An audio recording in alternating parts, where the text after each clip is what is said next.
Brian Okoth. Time for us to exit studio and give way for Lulu Hassan. She'll be taking you through the Citizen Extra in Swahili. Let's now listen in. We'll leave you with live pictures from the Mombasa port. That's the CS Agriculture Willie Bet, of course, discussing the issue of the ship that has just docked at the port, bringing to us maize, hopefully to resolve the food crisis. My name is Fred Ndimuli. Good afternoon. The most careful manner to ensure that this program does not spill over to the situation where the grain the crop which is in the field will be jeopardized when the farmers avail it to the market. And that is why I'm saying I would want to thank Kenyans for being patient with the government as government sorts out the issue of increasing price. I am confident, and I would want to assure Kenyans that with the arrival of the imported grain, which is from Mexico, we are expecting more ship from South Africa and Mexico. More grain is coming out of Zambia through the road. We are also unlocking by Monday some grain from Ethiopia.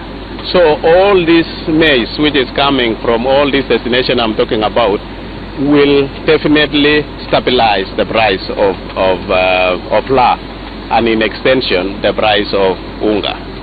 And therefore I think personally I'm very happy.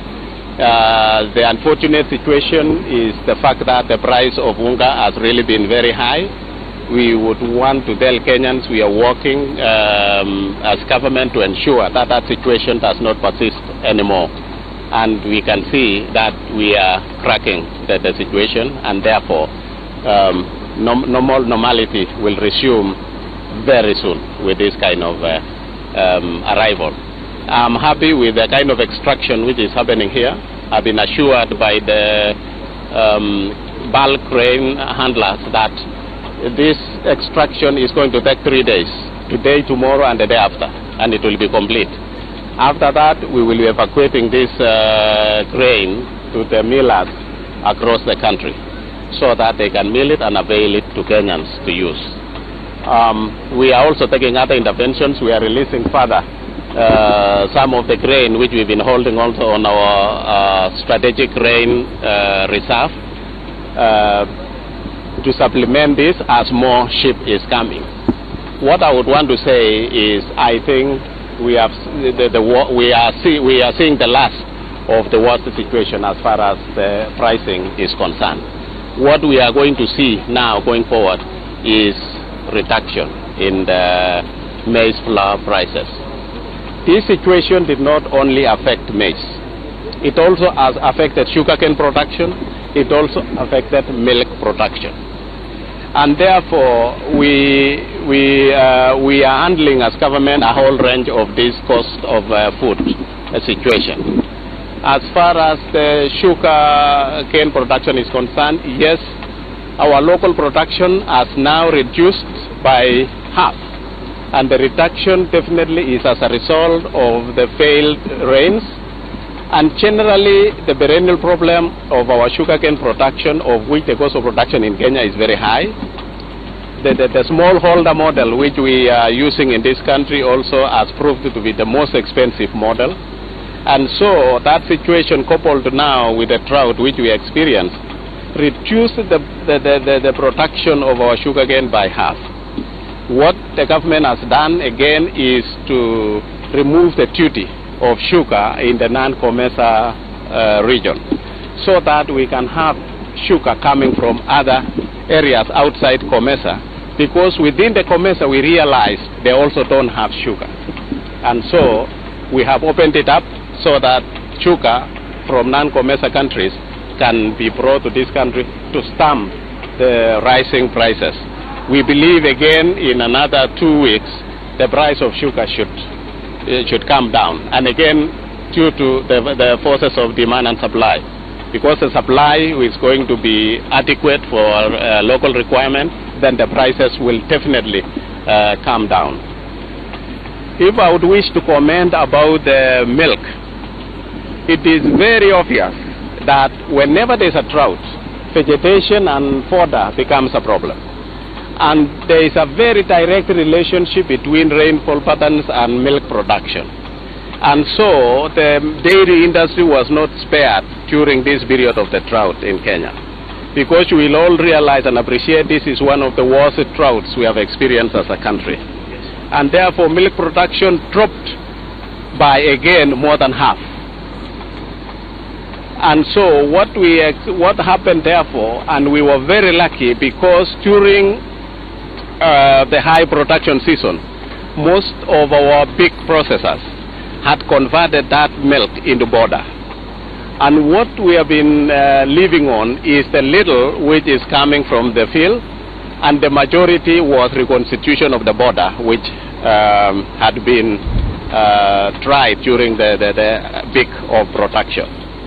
That situation could not be sustained for too long. And that is why, again, in the recent past, you have seen the increase of milk price in the market. What we are doing now is we have again calculated what is the cap. What would be the normality of the production which would make the prices be sustainable and go into the normal level. What we have realized is that there is a cap in the next 2 months of 9,000 metric tons of milk. And so we have authorized and removed the duty for 9,000 metric tons of bordered milk to be brought in immediately, reconstituted and supplied into the market so that we can stabilize the prices. And so we have opened this to all the milk processors in this country. What is happening is Dairy Board is going to allocate depending on the capacity of those processing machines so that they can bring in only 9,000 metric tons of buttermilk.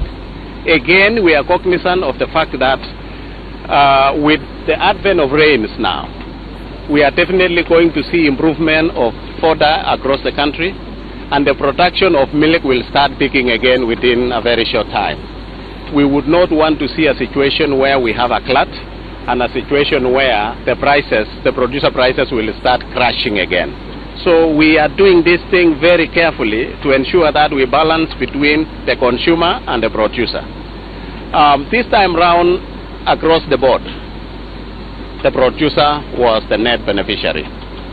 This is a group of stakeholders in the agricultural sector who have been complaining for a very long time.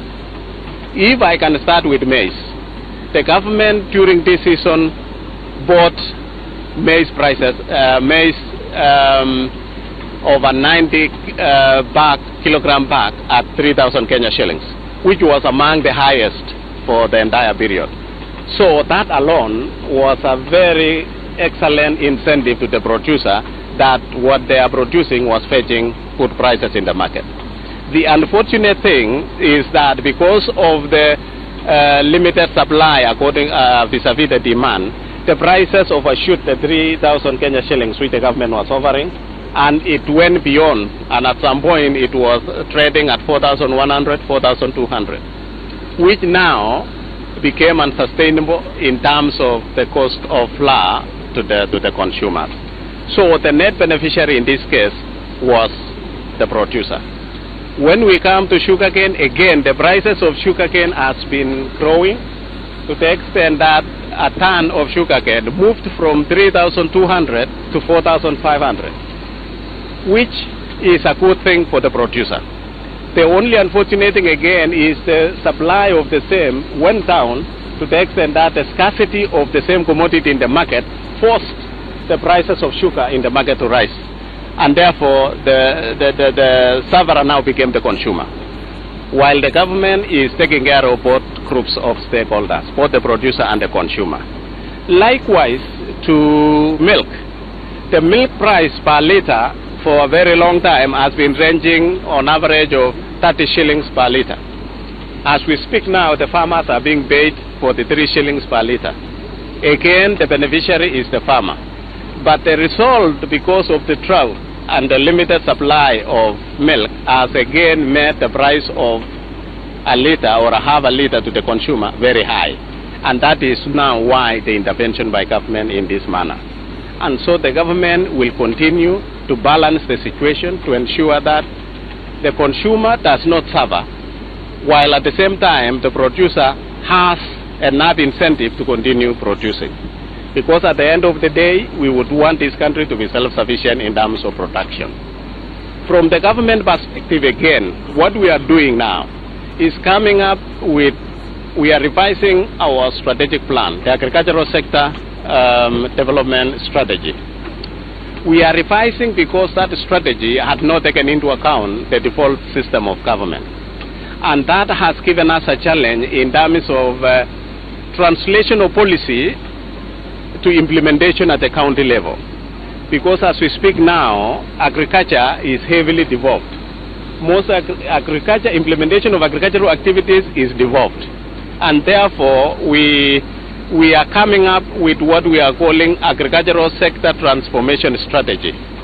What we are looking at now is that we are doing a very integrated strategy involving the county governments and the national government, to the extent that we want to go more on transformation other than just growth.